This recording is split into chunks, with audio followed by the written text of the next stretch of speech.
Welcome back to our channel. तो आज हम एक्सप्लेन करने वाले हैं व्हाइट स्नेक 2 मूवी। तो मूवी शुरू करने से पहले अगर आप इस चैनल पर नए हो तो चैनल को जल्दी से सब्सक्राइब कर लो और बेल आइकन भी दबा देना ताकि आपको हमारे चैनल की लेटेस्ट वीडियोस की अपडेट्स मिलती रहे। तो चलिए शुरू करते हैं बिना किसी देरी के। तो मूवी की शुरुआत में हम हाना और रोजी को एक टेंपल पर अटैक करते हुए देखते हैं क्योंकि फहाय नाम के एक मॉन्क ने सभी स्नेक डेमन की स्पिरिट्स को उस टेंपल में कैद कर लिया था क्योंकि उसे लगता था कि डीमंस का मॉर्टल यानी इंसानों के वर्ल्ड में कोई काम नहीं है। अब जब हाना और रोजी अपनी ताकत का इस्तेमाल करके उस टेंपल पर अटैक करते हैं तभी वहाँ वो फहाय नाम का मॉन्क आ जाता है जो अपने मंत्रों का इस्तेमाल करके उस टेंपल के चारों ओर एक कवच बना देता है जिसकी वजह से उन दोनों के अटैक नाकाम हो जाते हैं। इसके बाद फहाय हाना को भी उस टेंपल में कैद करने की कोशिश करता है तो हाना अपनी उस पिन की मदद से उस एनर्जी को सोखने की कोशिश करती है लेकिन फहाय बहुत ज्यादा ताकतवर था इसलिए वो पिन भी टूट जाती है और हाना टेंपल में कैद होने लगती है। लेकिन उससे पहले वो अपने बच्चे को रोजी को दे देती है ताकि वो उसे एलेक्स को दे दे जो फहाय का ही एक शिष्य बन चुका था क्योंकि उसे भी लगता था कि डीमंस का ह्यूमन के साथ रहना गलत है। साथ ही जब हाना उस टेंपल में कैद हो रही थी उसी समय उसका एक रिबन रोजी के पास आके गिरता है। अब इसके बाद फहाय रोजी के पास आता है तो रोजी उसे कहती है कि तुम डीमंस की स्पिरिट को कैद करके गलत कर रहे हो जिस पर फहाय बोलता है कि यही धर्म है, इंसान और डीमंस एक साथ नहीं रह सकते। तो रोजी कहती है कि तुम्हारे पास बुद्धा की शक्तियाँ हैं बस इसलिए तुम हमसे ज्यादा ताकतवर हो। ये सुनकर फहाय कहता है कि जाओ मैं तुम्हें नहीं कैद करता। इसके बाद जब फहाय वहाँ से जाने लगता है तभी रोजी हाना का बच्चा एलेक्स को देखकर फहाय की तरफ हमला करने के लिए आगे बढ़ती है। ये देखकर फहाय रोजी को रोककर मंत्र पढ़ने लगता है और उसे मारने के बाद और पुनर्जन्म से पहले वाली जगह यानी स्टेट ऑफ निर्वाणा में भेजने की कोशिश करता है। लेकिन जैसे ही फहाय अपने मंत्रों का इस्तेमाल करता है तभी रोजी के अंदर से बहुत सारी ग्रीन एनर्जी निकलती है और वो उसे कहीं ले जाती है। ये देखकर फहाय हैरान हो जाता है। अब रोजी की आँख खुलती है तो वो अपने आप को एक अजीब से शहर में पाती है जहाँ आसपास उसे कोई नहीं दिख रहा था। ये देखकर रोजी को लगता है कि कहीं वो भी तो उस टावर में नहीं आ गई, इसलिए वो हाना को आवाज लगाने लगती है। लेकिन तभी एक बड़ा सा मॉन्स्टर वहाँ आ जाता है और रोजी पर हमला करने के लिए आगे बढ़ता है। तो रोजी अपनी पावर्स इस्तेमाल करने की कोशिश करती है पर उसे पता चलता है कि इस जगह पर जादुई शक्तियों का इस्तेमाल किया नहीं जा सकता, इसलिए रोजी उस बड़े से मॉन्स्टर से बचकर भागने लगती है। जहाँ रास्ते में उसे एक लड़की मिलती है जो उस मॉन्स्टर को देखकर उस पर गोली चला देती है लेकिन वो मॉन्स्टर कैसे भी गोलियों से बच रहा था इसलिए वो दोनों वहाँ से भागने लगते हैं और भागते भागते एक बंद पड़ी पार्किंग में आ जाती हैं और उनका पीछा करते करते वो मॉन्स्टर भी वहाँ पहुँच जाता है। उसी समय उस मॉन्स्टर पर बहुत सारी गाड़ियाँ गिरने लगती है। तभी एक मास्क वाला बंदा वहाँ आकर उन दोनों को अपने साथ ले जाता है और उन्हें एक जगह छोड़ देता है। अब ये सब देखकर रोजी को कुछ समझ नहीं आ रहा था।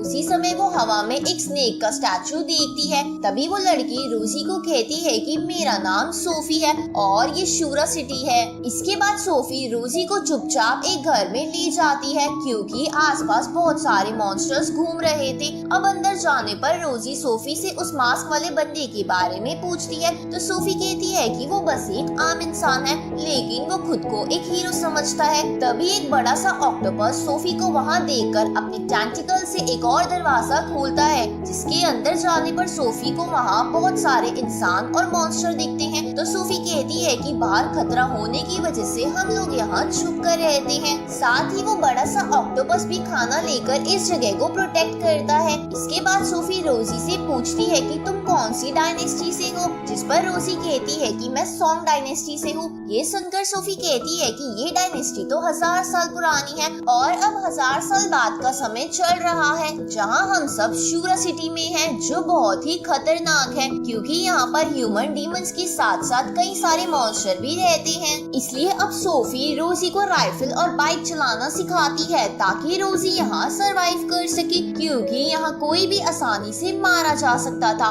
और साथ ही यहाँ किसी के पास कोई पावर भी नहीं थी। अब धीरे धीरे रोजी बाइक और राइफल चलाना सीख जाती है, साथ ही वो अपने लिए एक स्पेशल हथियार भी बना लेती है। एक दिन अचानक से मॉन्स्टर की गैंग वहाँ पर आकर लोगों को मारने लगती है। ये देखकर सोफी और रोजी कहीं छुप जाते हैं। उसी समय इस तरफ एक दूसरे मॉन्स्टर की गैंग भी आ जाती है जिसका लीडर एक ह्यूमन था जिसका नाम ओलिवर था। अब पहली मॉन्स्टर गैंग का लीडर जिसका नाम विलियम था वो ओलिवर से बात करने लगता है, जहाँ एक दूसरे को लड़ाई के लिए चेतावनियां दी जा रही थी। इधर सोफी एंड रोजी वहाँ से भागने की कोशिश करती है, लेकिन तभी कुछ मॉन्स्टर्स उन्हें देख लेती हैं और उनका पीछा करने लगते हैं, जहाँ भागते भागते वो दोनों उन्हीं दोनों गैंग के बीच में आकर घिर जाती हैं। तभी उनका पीछा करने वाला मॉन्स्टर वहाँ आकर सोफी को जान से मार देता है, जिसे देखकर रोजी को बहुत गुस्सा आता है और वो अपनी पूरी ताकत का इस्तेमाल करके उस मॉन्स्टर को मार देती है। ये देखकर पहली वाली गैंग के कुछ और मॉन्स्टर्स रोजी की तरफ बढ़ने लगते हैं, लेकिन तभी दूसरी गैंग का लीडर ओलिवर अपनी गन का यूज करके उनको मार देता है और जंग का ऐलान कर देता है। उसी समय वहाँ बहुत तेज तूफान चलने लगता है, जिसे देखकर वो दोनों गैंग वहाँ से भागने लगती हैं। तभी उस तूफान के बीच से बहुत सारे ग्रीन उड़ने वाले क्रिएचर्स आने लगते हैं और एक एक कर उन मॉन्स्टर्स को भी अपने जैसा बनाने लगते हैं। ये देखकर रोजी वहाँ से भागने लगती है। उसी समय ओलिवर रोजी को अपनी गर्लफ्रेंड के साथ बैठाकर वहाँ से भाग जाता है। इसके बाद सीन चेंज होता है और हम दूसरे मॉन्स्टर की गैंग को देखते हैं, जहाँ कुछ मॉन्स्टर्स ओलिवर को कहते हैं कि ये ग्रीन गोस्ट पहले बहुत कम आते थे, लेकिन ये अब हर 2 दिन में आ जाते हैं, इसलिए हमें अपनी गैंग से ह्यूमंस को हटाकर इसे और मजबूत करना होगा क्योंकि ह्यूमंस कमजोर होते हैं। ये सुनकर ओलिवर को गुस्सा आ जाता है और वो कहता है कि भूलो मत, मैं भी एक ह्यूमन हूँ और अगर मैं ना होता तो आज तुम में से कोई जिंदा ना होता।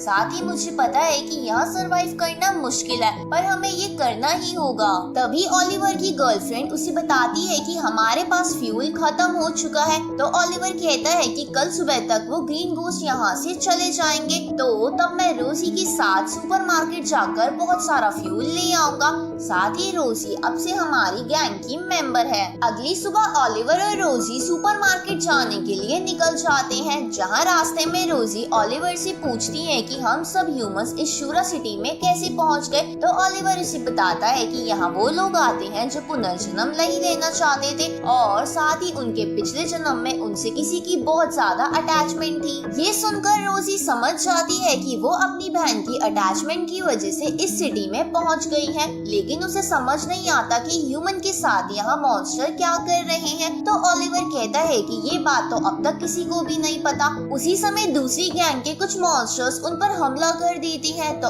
ओलिवर रोजी को स्टीयरिंग व्हील पकड़ाकर खुद उनसे लड़ने लगता है। अब धीरे धीरे वो सभी मॉन्स्टर से बचते हुए सुपरमार्केट के इलाके में पहुंच जाते हैं, जहां पर लड़ाई झगड़ा मना था, इसलिए दूसरी गैंग के वो मॉन्स्टर वहां से चले जाते हैं। अब ओलिवर रोजी को अपने साथ सुपरमार्केट के अंदर ले जाता है, जहां पहले से ही कुछ मॉन्स्टर्स वहां पर शॉपिंग कर रहे थे। साथ ही वहां पर वो मास्क वाला बंदा भी था। तभी वहां पर उस सुपरमार्केट की ओनर आ जाती है, जो कि और कोई नहीं बल्कि वही डीमन फॉक्स थी। अब रोजी उस फॉक्स डीमन से भी वही सवाल करती है कि हम सब यहाँ पर क्यों हैं? तो वो फॉक्स डीमन कहती है कि तुम सब किसी न किसी से बहुत ज्यादा अटैच हो, जिसकी यादें तुम कभी भी भुलाना नहीं चाहते। साथ ही उनकी याद के तौर पर तुम सबके पास कोई ना कोई चीज है, जैसे तुम्हारे पास तुम्हारी बहन का रिबन है, इसलिए तुम पुनर्जन्म ना लेकर इस जगह फंसी हुई हो। ये सुनकर रोजी पूछती है कि हम यहाँ से बाहर कैसे निकल सकते हैं, तो वो फॉक्स डीमन उन सबको एक तालाब के पास ले जाती है और वहाँ पहुंचकर उन्हें बताती है कि तुम्हें बस इस तालाब में कूदना होगा और तुम यहाँ से बाहर निकल जाओगी। लेकिन ये इतना भी आसान नहीं है, क्योंकि जैसे ही तुम इस तालाब में कूदोगे उस इंसान की सारी यादें हमेशा के लिए तुम्हारे अंदर से खत्म हो जाएगी और तुम हमेशा हमेशा के लिए उसे भूल जाओगे। इसलिए बहुत कम लोग ही इस तालाब में कूदने की हिम्मत कर पाते हैं, क्योंकि वो अपने उस व्यक्ति के साथ बिताई यादों को कभी खत्म नहीं करना चाहते हैं। अब ये सब सुनकर वो मास्क वाला बंदा अपने पास रखी एक विसल को पकड़कर उस तालाब में देखने लगता है, लेकिन उस तालाब में देखने पर उसे उसमें किसी का चेहरा नहीं दिखता, क्योंकि वो मास्क वाला बंदा अपने खास व्यक्ति का फेस बोल चुका था। तभी रोजी भी उस तालाब में देखती है और उसे उसमें अपनी बहन हाना की तस्वीर दिखती है, जिसे देखकर रोजी थोड़ी इमोशनल हो जाती है।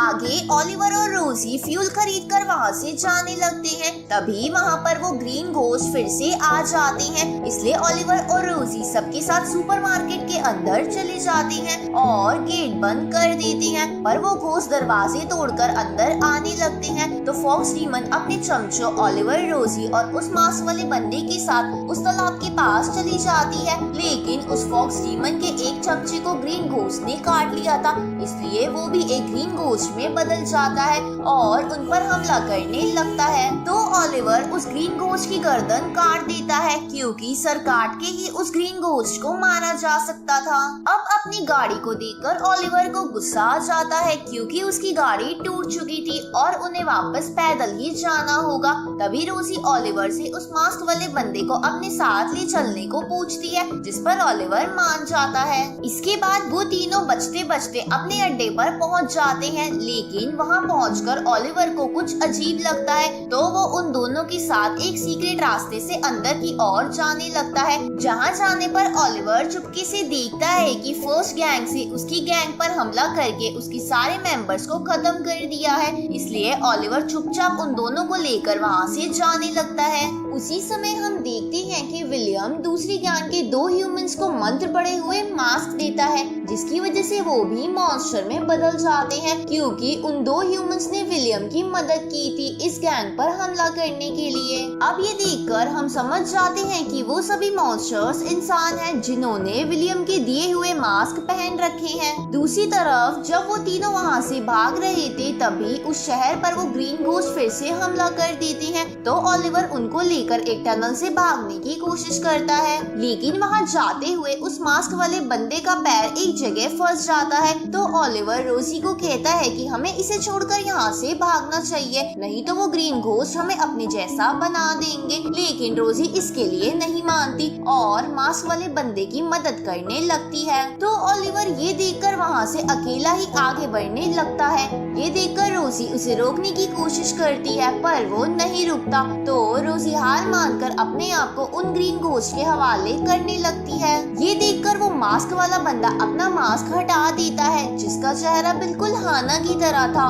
ये देखकर रोजी अपनी पूरी ताकत का इस्तेमाल करके हाना यानी उस मास्क वाले बंदे को उस जगह से निकालकर आगे बढ़ जाती है। जहाँ जाते जाते रोजी उससे पूछती है कि तुम्हें पता है ना मैं तुम्हारी बहन हूँ, तो तुमने मुझे अब तक क्यों नहीं बताया, और तुम अब एक लड़के की बॉडी में क्यों हो। तो हाना यानी वो मास्क वाला बंदा कहता है कि मुझे कुछ भी याद नहीं, मेरा एक एक्सीडेंट हुआ था और उसके बाद मैंने अपने आप को इस शहर में पाया था। साथ ही मुझे तो ये भी नहीं पता कि ये विसल मेरे पास क्यों है और मैं किस पर्सन से बहुत ज्यादा अटैच हूँ। अब वो दोनों आपस में बातें करने लगते हैं, जहाँ रोजी कहती है कि मेरी बहन ने एक कमजोर इंसान से शादी करी थी, जो वक्त पड़ने पर हमें बचाने की हिम्मत भी नहीं कर पाया, पर मैं एक ताकतवर इंसान से प्यार करना चाहती हूँ जो मेरी रक्षा कर सके। साथ ही मुझे यहाँ पर ओलिवर बहुत पसंद आया था, लेकिन एंड में वो भी एक धोखेबाज और कायर ही निकला। आगे रोजी उससे पूछती है कि जब मैं इस शूरा सिटी में पहुंची तो तुमने मेरी मदद क्यों की थी। तो वो मास्क वाला बंदा कहता है कि मुझे नहीं पता, बस मेरे मन ने कहा तुम्हारी मदद करने के लिए, इसलिए मैं वहाँ पहुँच गया था। ये सुनकर रोजी उस बंदे से लगाव महसूस करने लगती है। तभी रोजी को लगता है कि अगर वो फॉक्स डीमन यहाँ पर आराम से रह रही थी तो जरूर यहाँ से बाहर निकलने का रास्ता उसे पता होगा। इसलिए वो दोनों फिर से उसी फॉक्स डीमन के पास वही सुपरमार्केट वाली जगह पर जाते हैं और उससे इस बारे में पूछते हैं। तो वो फॉक्स डीमन कहती है कि हाँ ऐसा हो सकता है कि तुम बिना अपने खास पर्सन की यादें गवाए शूरा सिटी से बाहर जा सकती हो, लेकिन मैं तुम्हें वो रास्ता तभी बताऊंगी जब तुम मुझे अपने लगाव का कुछ हिस्सा दोगी, क्योंकि उसकी मदद से एक फ्यूल बनता है जो शूरा सिटी में बहुत महंगा बिकता है। तभी रोजी की नजर ओलिवर पर पड़ती है, जो वहाँ आकर फॉक्स डीमन से शूरा सिटी से बाहर निकलने का दूसरा रास्ता पूछकर उससे डील कर चुका था। इसलिए फॉक्स डीमन ओलिवर की कुछ यादों को अपने पास रख लेती है ताकि वो उससे आगे चलकर फ्यूल बना सके। अब ये देखकर रोजी और वो मास्क वाला बंदा भी इसके लिए मान जाते हैं। तो फॉक्स डीमन उन्हें बताती है कि शूरा सिटी में एक बहुत बड़ा स्नेक का स्टैचू है जिसकी टेल उसके मुंह के पास है और कुछ समय के लिए वो टेल उसके मुंह के बहुत ज्यादा पास चली जाती है। तो तुम्हें उस टेल से होते हुए उसके मुंह में कूदना होगा जिससे तुम यहाँ से बाहर चले जाओगे। लेकिन ये इतना भी आसान नहीं है क्योंकि उस स्टैचू पर वही ग्रीन घोस्ट रहते हैं। इसके बाद वो फॉक्स डीमन रोजी को एक टोकन पकड़ाकर उसके कान में कुछ बोलती है। तभी उस फॉक्स डीमन के चमचे उसे बताते हैं कि गैंग 1 के मॉन्स्टर सुपरमार्केट पर कब्जा करने आ रहे हैं। ये सुनकर फॉक्स डीमन उन पर आग के गोले डलवाने लगती है और उनका रास्ता एक बहुत मोटी चेन से रोक देती है।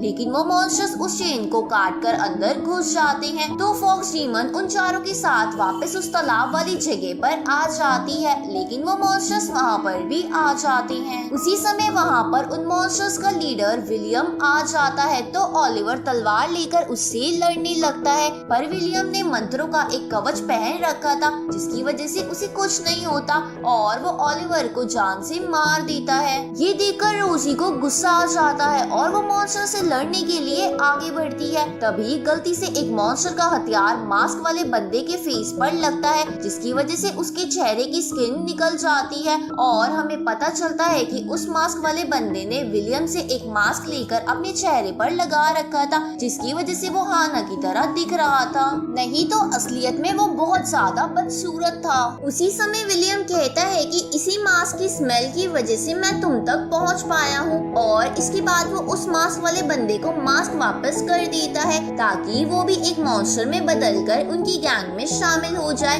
लेकिन वो ऐसा नहीं करता और वो वापस हाना का चेहरा ले लेता है। ये देखकर विलियम को बहुत गुस्सा आता है और वो सबको मारने के लिए आगे बढ़ता है। लेकिन तभी वो फॉक्स डीमन उस तालाब में कूद जाती है और उसमें गिरकर अपने असली रूप में यानी एक बड़ी सी फॉक्स में आ जाती है। इसके बाद वो उस तालाब के पानी को तेज तेज घुमाकर उन मॉन्स्टर्स पर डालने लगती है जिसकी वजह से वो मॉन्स्टर्स एक एक करके शूरा सिटी से बाहर निकल रहे थे। साथ ही वो पानी विलियम को भी ढक लेता है। लेकिन वो फॉक्स डीमन रोजी और उस मास्क वाले बंदे को एक बोट दे देती है ताकि वो वहाँ से बाहर निकल सके। अब वो fox demon nine tail fox के रूप में आकर उन्हें उस जगह से बाहर भेज देती है। अब रोजी और वो मास्क वाला बंदा बहते बहते एक किनारे पर आ जाते हैं जहाँ रोजी मास्क वाले बंदे से उसकी सच्चाई पूछती है। तो वो मास्क वाला बंदा उसे बताता है कि जब मैं यहाँ पर आया था तो मुझे कुछ भी याद नहीं था लेकिन मुझे पहली ही नजर में तुमसे प्यार हो गया था पर तुम्हें तो एक स्ट्रॉन्ग मैन को अपना पार्टनर बनाना था इसलिए मैंने विलियम से वो मास्क लेकर तुम्हारी बहन का चेहरा लिया ताकि मैं तुम्हारे थोड़ा और करीब आ सकूं।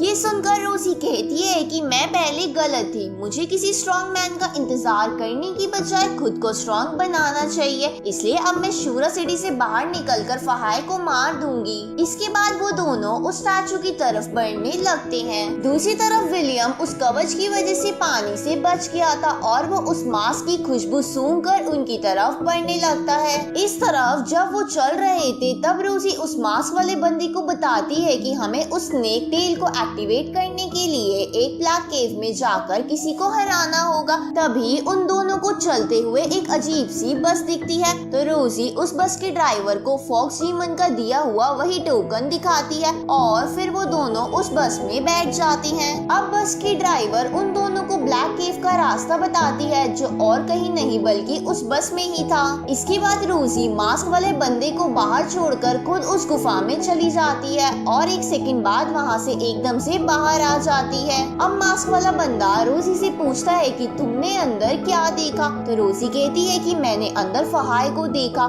यानी मुझे अब फहाय को हराना होगा। साथ ही उन्हें पता चलता है कि गुफा के अंदर का 1 घंटा बाहर के 1 सेकंड से भी कम है। इसके बाद रोजी फिर से उस गुफा के अंदर जाती है जहाँ फहाय रोजी को बताता है कि मैंने ही विलियम विलियम को शूरा सिटी के अंदर भेजा था ताकि वो एक एक कर सभी लोगों को मारकर उनका पुनर्जन्म करवा सके। साथ ही मैंने उसे उसकी बॉडी को प्रोटेक्ट करने के लिए एक कवच भी दिया था, क्योंकि मैं चाहता हूँ कि सभी डीमंस पुनर्जन्म लेकर इंसान के रूप में बदल जाएं। पर विलियम ने मेरी बात नहीं मानी और उसने अपनी ही गैंग बना ली। ये सुनकर रोजी को गुस्सा आ जाता है, क्योंकि वो पुनर्जन्म नहीं लेना चाहती थी, क्योंकि इसकी वजह से सभी डीमंस खत्म हो जाएंगे। अब रोजी अपनी ताकत का इस्तेमाल करके फहाय को मारने की कोशिश करती है, पर फहाय बहुत ज्यादा ताकतवर होने की वजह से उसे ही हराकर गुफा से बाहर फेंक देता है। अब रोजी एक एक करके बार बार उस गुफा में जाने लगती है, जिसकी वजह से उसकी पावर्स तो धीरे धीरे बढ़ रही थी, पर अभी भी फहाय बहुत ज्यादा ताकतवर था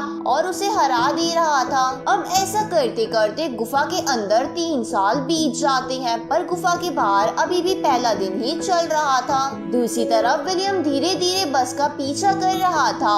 इधर रोजी उस मास्क वाले बंदे की आंखों में देखकर फिर से उस गुफा में जाती है, जहां वो देखती है कि अब गुफा के अंदर 20 साल बीत चुके हैं और फहाय बहुत ज्यादा बुढ़ा हो चुका है। अब रोजी अपनी सारी ताकतों को इकट्ठा करके फहाय पर हमला करती है और उसे हरा देती है। इसके बाद रोजी अपनी पावर से उस टेम्पल को भी गिरा देती है, साथ ही फहाय भी मुक्ति ले लेता है। दूसरी तरफ फहाय की मुक्ति लेते ही विलियम का कवच भी हट जाता है और वो भी एक नॉर्मल मॉन्स्टर की तरह बन चुका था, जिसे मारा जा सकता था। इस तरफ रोजी गुफा से बाहर आ जाती है, तभी उनकी बस का एक्सीडेंट हो जाता है और वो उस टेल को बड़ा होते हुए देखते हैं, इसलिए वो दोनों उस टेल की तरफ बढ़ने लगते हैं। इधर विलियम भी अब शूरा सिटी से बाहर निकलने का डिसाइड करता है, क्योंकि अब उसके पास कवच नहीं था। इस तरफ वो दोनों आगे बढ़ रहे थे, जहाँ चलते चलते रोजी मास्क वाले बंदे को कहती है कि मैं बाहर जाके अपनी बहन को ढूंढूंगी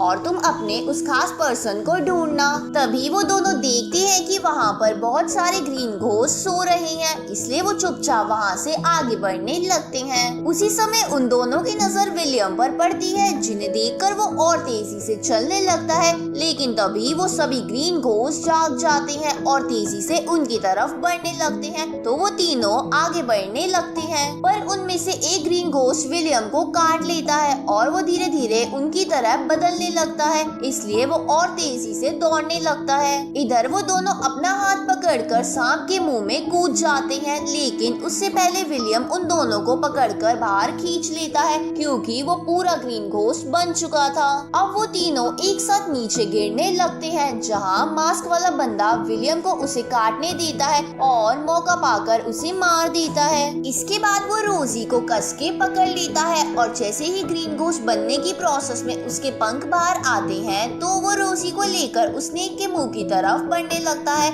और उस स्नेक के मुंह में ढकेल देता है, लेकिन रोजी उसका हाथ नहीं छोड़ रही थी, क्योंकि वो अब उससे अलग नहीं होना चाहती थी। तो वो मास्क वाला बंदा रोजी को कहता है कि मैं तुम्हारे साथ सिटी से बाहर नहीं जा सकता, लेकिन तुम्हें यहाँ से बाहर जाना ही होगा। साथ ही वो उसे बताता है कि रोजी ही वो स्पेशल पर्सन है जिससे वो बहुत ज्यादा अटैच था। उसी समय उस स्नेक के मुंह से टच होने की वजह से मास्क वाला बंदा राग बन जाता है और उसकी विसल रोजी के पास आ जाती है। इसके बाद सीन चेंज होता है और हम रोजी को देखते हैं, जो शूरा सिटी से बाहर आ चुकी थी, पर उसे समझ नहीं आ रहा था उसकी सिस्टर कहाँ पर है। एक दिन ऐसे ही चलते हुए रोजी को वही टावर दिखता है, जिसे देखकर वो हैरान हो जाती है और एक बुढ़े व्यक्ति से पूछती है कि ये टावर तो टूट गया था ना। ये सुनकर वो व्यक्ति बताता है कि हाँ, ये तो बहुत पहले टूट गया था, लेकिन कुछ सालों पहले ही इसे दोबारा बनाकर म्यूजियम में बदल दिया गया है। इसके बाद रोजी उस म्यूजियम के अंदर जाती है, जहाँ उसे अपनी बहन की वही हेयर क्लिप मिलती है,